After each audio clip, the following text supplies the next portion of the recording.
Hey, we are talking high school football here on a beautiful Labor Day in September with Justin Kinney of Optimum Performance Sports. And Justin, let's just start it off with this. We had talked at the beginning of the season that we had hoped to know more and not have those knee-jerk reactions after week 1 or 2, but we had hoped to know more and solidify some of our early season opinions by week 3. Can we do that? Because week 3, man, there were a lot of lopsided games. And I'm not sure if that muddied the water or cleared it up for us. I think in some ways it did a little bit of both. I think when you look at the SAC in particular, and let's take Homestead and Wayne in particular, you say, wow, Wayne starts 2-0, and are they the best team in the B division? Are they the third best team in the conference because they're 2-0, and Homestead is 0-2, and they get rolled at Noblesville, and people are thinking, oh my gosh, is Homestead bad? And they go out and really dismantle Wayne. So I think it's very dangerous through 2 weeks to say this is what we know and stuff, because as we saw on Friday, that can be thrown for a loop. And then other places like the ACAC, where you see what Bluffton did to South Adams, we look at it and go, whoa, maybe that is making things a little bit more interesting in the ACAC, because we felt Adams Central was going to run away with it. The way Bluffton played on Friday, the way Heritage played, shutting out Woodland, could we have a couple teams that can challenge the Flying Jets in that conference, which would be exciting? Let's talk a little bit about the Northeast 8, because that is a conference where, as we talked about a lot last week, they have more than their share of contenders. And the New Haven win, 48-28 against DeKalb, where they led 42-7 at half. Obviously, New Haven's established themselves as one of the teams to beat. East Noble came out with a big win against Huntington North, 51-zip in Kendallville. And then Leo went down. Columbia City did what they did against Belmont. But then Leo went down to the Courtyard and won 33-0. New Haven, Leo is going to be our highlight zone game of the week on Friday. What can we expect there from two of the top 3 or 4-ish teams in the NE8 on Friday? Well, I think a lot of fireworks in this game with how New Haven has been able to play, and offensively they just tearing up DeKalb, which going into last Friday we felt maybe the Barons could hang around, make it a game, and they did in the second half, but it was kind of too little too late with the running clock. And then Leo just thoroughly dismantles a team that shut them out last year in Norwell in relatively comfortable fashion. So when you look at this matchup, and strength on strength, you have some talent on the outside of both teams. When you're talking about Johnny Washington and Mylan Graham against Caden Hurst and Brock Schott, and it has all the ingredients, I guess, to be a high flying, high powered, high scoring matchup in Leo on Friday. I think it's another one of those separator games where we come out of this one and go, okay, who is who and where in the NE8. And I think from now on in the NE8, most every week we're going to have at least one of these games.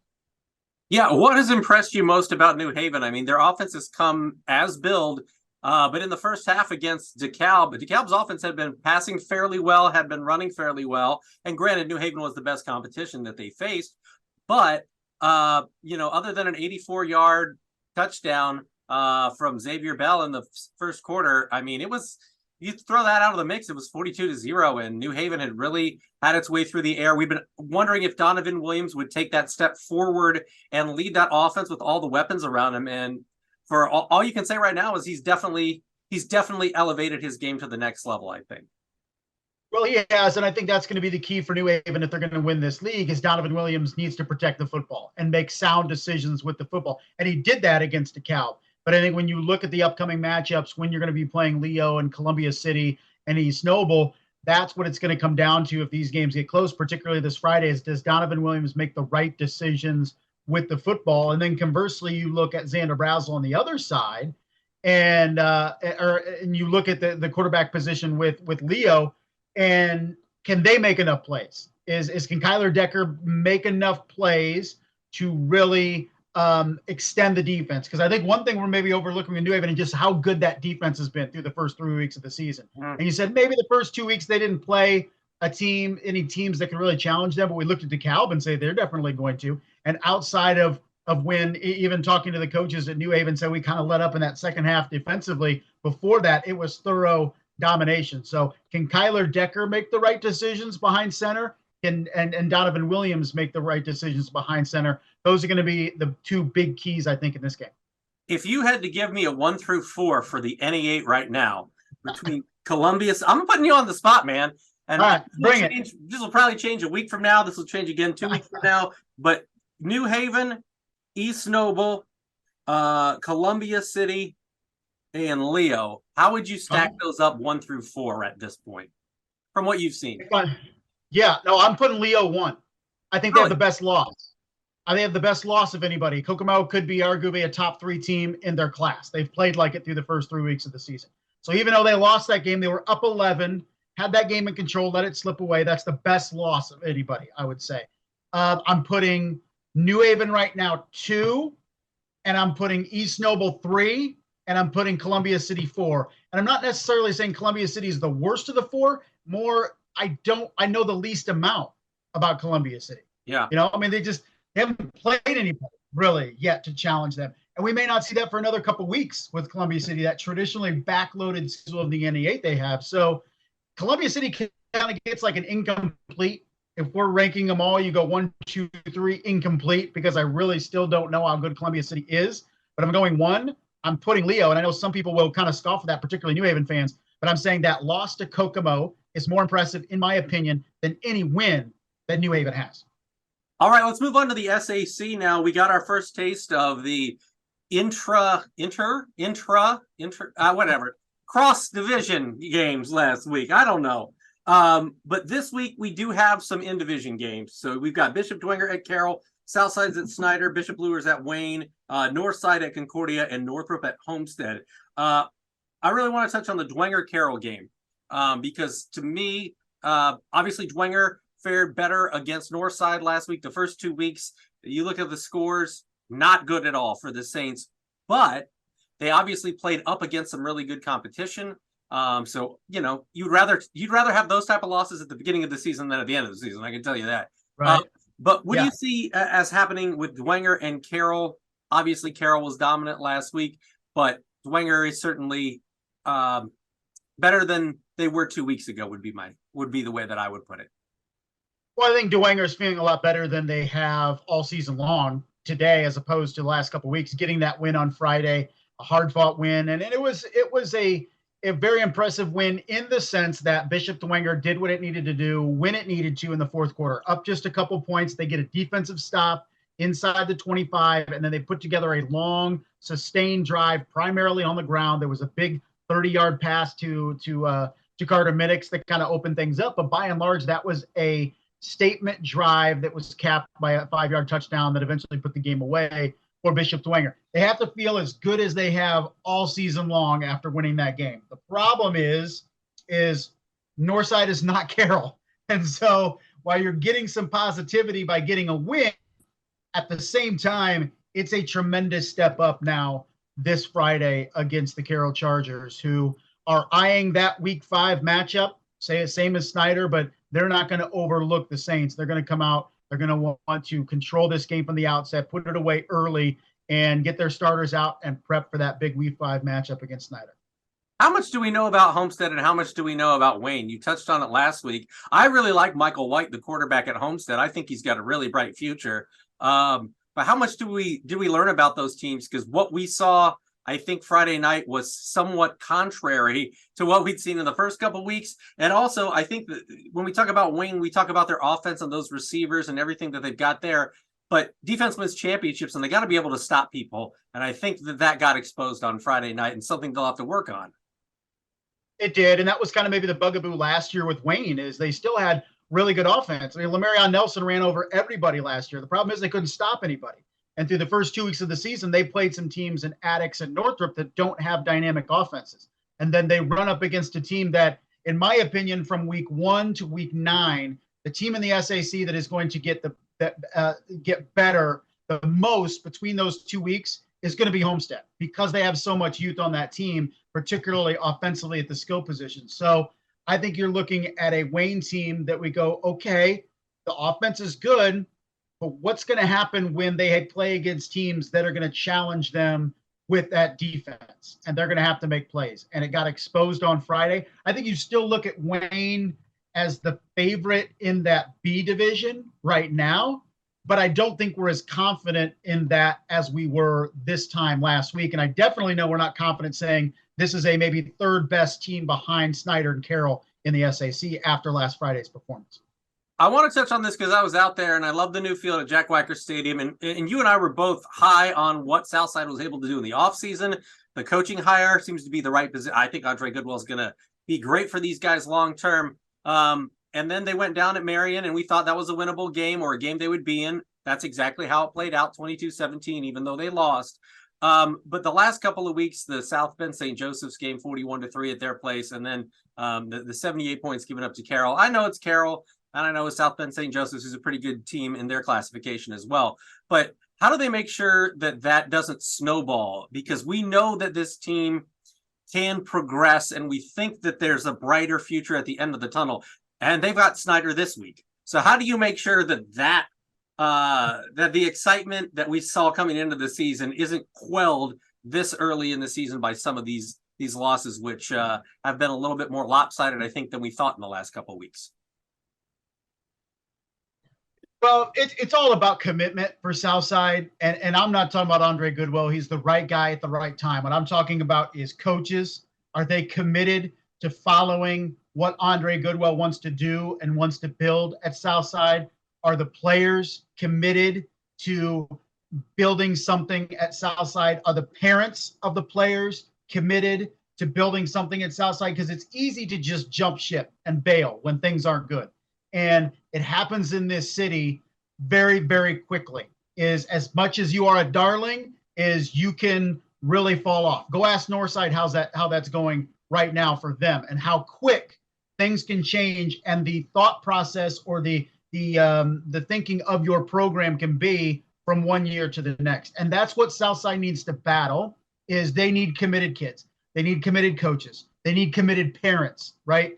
And to stay there and grind and know it's going to get better. And it's not going to be an easy road. It's not going to be a fast road, but you can do it. And everybody needs to be locked in and committed. And I think that's how you go south quick, no pun intended, if that's not there. If all of a sudden after 0-3 and you're looking at the schedule going, where do we find it a win? And everybody eventually starts checking out and kids want to leave and parents are blaming coaches and coaches don't want to listen to Coach Goodwill. That's when you start having those cracks that become bigger and bigger and bigger. So if everybody's committed to this, it's going to change, but it's not going to be a quick fix. It's just the commitment. You have to be committed. Is there enough people? Is there enough players, enough parents, enough coaches that are committed to turning this thing around with Andre Goodwill? I don't know. Hopefully, but I don't know. Yeah, it is. It'll be more interesting if Southside is competitive. That's all we ask for, is having things be interesting. We don't want them to be a doormat for a long time.